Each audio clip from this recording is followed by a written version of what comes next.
മൂന്നാമതും മോദി സർക്കാരിൻ്റെ സത്യപ്രതിജ്ഞ ഈ ഞായറാഴ്ച തീരുമാനിച്ചുവെങ്കിലും മന്ത്രിസഭാ രൂപീകരണ ചർച്ച പൂർത്തീകരിച്ചിട്ടില്ല ഇതുവരെ. ഘടകകക്ഷികളുടെ ആവശ്യങ്ങളും നിർദ്ദേശങ്ങളും ഒട്ടനവധി ഉണ്ടെങ്കിലും അതിലേറ്റവും പ്രധാനം കേന്ദ്ര ആഭ്യന്തര മന്ത്രി സ്ഥാനത്തു നിന്നും അമിത്ഷായെ മാറ്റണമെന്നുള്ളതാണ്. ഈ ആവശ്യം ഘടകകക്ഷികൾ BJPയെ അറിയിച്ചതായിട്ടാണ് റിപ്പോർട്ടുകൾ വരുന്നത്. പകരം മുതിർന്ന നേതാവ് രാജ്നാഥ് സിംഗിനെ ആഭ്യന്തരമന്ത്രിയാക്കണമെന്നാണ് ഘടകകക്ഷികളിൽ പലരുടെയും ആവശ്യം. കഴിഞ്ഞ തവണ 2 തവണയും മുതിർന്ന നേതാക്കളെ വെട്ടിനിരത്തി മോദിയും അമിത്ഷായും തങ്ങളുടെ ഇഷ്ടക്കാർക്ക് മന്ത്രിസ്ഥാനങ്ങൾ വീതിച്ചു നൽകിയത് ഇത്തവണ നടക്കില്ലെന്ന സൂചനയാണ് ഇതിലൂടെ വ്യക്തമാകുന്നത്. അതിൻ്റെ ചില പ്രത്യേക സൂചനകളും പുറത്തു വന്നു കഴിഞ്ഞു. നടക്കുന്ന യോഗങ്ങളിലും കരുനീക്കങ്ങളിലുമെല്ലാം BJPയുടെ ഇതുവരെയുള്ള ചാണക്യൻ അമിത്ഷാ ദൂരം പോവുകയാണ്. മോദിയോട് ചേർന്ന് നിൽക്കുന്നത് ഇപ്പോൾ രാജ്നാഥ് സിംഗ് തന്നെയാണ്. ഇത് പാർട്ടിയുടെ ഘടനയിൽ തന്നെ വലിയ മാറ്റമുണ്ടാകുമെന്നൊരു സൂചന നൽകുന്നുണ്ട്.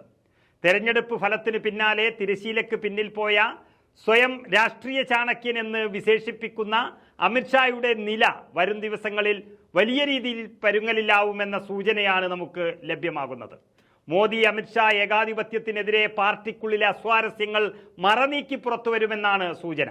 മൃഗീയ ഭൂരിപക്ഷം ലഭിച്ച 1ഉം 2ഉം മോദി സർക്കാരുകളിൽ നിന്നും വിഭിന്നമായി ഘടകകക്ഷികളുടെ വിരട്ടലിനും വിലപേശലിനും മുന്നിൽ കീഴടങ്ങുന്ന നരേന്ദ്രമോദിയുടെയും അമിത്ഷായുടെയും ചിത്രമാണ് ഇത്തവണ നമുക്ക് കാണാൻ കഴിയുന്നത്. അമിത്ഷായെ മാറ്റി നിർത്തുന്നതിനു പിന്നിൽ ഘടകകക്ഷികളുടെ സമ്മർദ്ദത്തോടൊപ്പം തന്നെ ചില കണ്ടെത്തലുകളുടെ യാഥാർത്ഥ്യം കൂടിയുണ്ട്.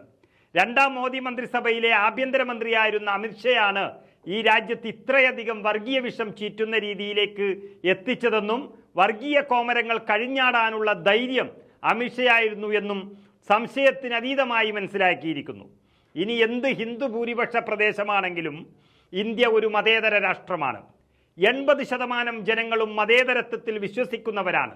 10% പേരിൽ ഇതിൽ അഭിപ്രായമില്ലാത്തവരാകുമ്പോൾ ഹിന്ദു രാഷ്ട്രം നിർബന്ധമായും വേണമെന്ന് വാദിക്കുന്നവർ വെറും 10% മാത്രമാണെന്നാണ് സർവേയുടെ കണ്ടെത്തൽ. ആ 10%-നൊപ്പം നിന്ന് വാദിച്ചത് അപകടകരമാണ് എന്ന് വിലയിരുത്തിയതോടെ അമിത്ഷായുടെ നിലപാടിനാണ് കോട്ടം തട്ടിയിരിക്കുന്നത്. അതുമാത്രമല്ല, രാജ്യത്തെ ഇത്രയധികം പ്രതിസന്ധിയിലും അസഹിഷ്ണുതയിലും വിദ്വേഷത്തിലും നിർത്തുന്നത് അമിത്ഷായുടെ ആഭ്യന്തര പദവിയാണെന്ന് വ്യക്തമായതോടെയാണ് അമിത്ഷായെ ആഭ്യന്തരമന്ത്രി സ്ഥാനത്ത് നിന്ന് മാറ്റണമെന്ന് ഘടകകക്ഷികൾ ആവശ്യപ്പെടുന്നത്. പകരം രാജ്നാഥ് സിംഗിനെ അവർ അംഗീകരിക്കുന്നുമുണ്ട്. അതുകൊണ്ട് രാജ്യം ഭരിക്കണമെങ്കിൽ മോദിക്ക് അമിത്ഷായെ സ്ഥാനത്ത് നിന്ന് മാറ്റിയേ മതിയാകൂ. അത് സംഭവിക്കുക തന്നെ ചെയ്യും. പക്ഷേ അതോടൊപ്പം ഉണ്ടാകുന്ന പ്രധാനപ്പെട്ട ഒരു പ്രശ്നം എന്ന് പറയുന്നത് ആഭ്യന്തരം കയ്യിലുണ്ടായിരുന്ന അമിത്ഷാ അതിന് താഴെയുള്ള പദവികൾ ഏറ്റെടുക്കാൻ തയ്യാറാകുമോ എന്നുള്ളതാണ്. രാജ്യം തന്നെ ഭരിച്ച ഒരാൾ വെറും ഒരു വകുപ്പ് ഭരിച്ചുകൊണ്ടിരിക്കാൻ തയ്യാറാകുമെന്ന് തോന്നുന്നില്ല. അങ്ങനെ വന്നാൽ പാർട്ടി സ്ഥാനങ്ങളിലേക്ക് അദ്ദേഹം മാറേണ്ടി വരും.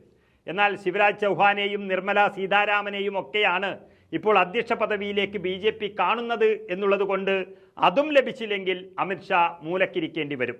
ഏതായാലും BJPക്കേറ്റ തിരിച്ചടി ചാണക്യന്റെ തലയിൽ വരുമെന്നതിൽ സംശയമില്ല.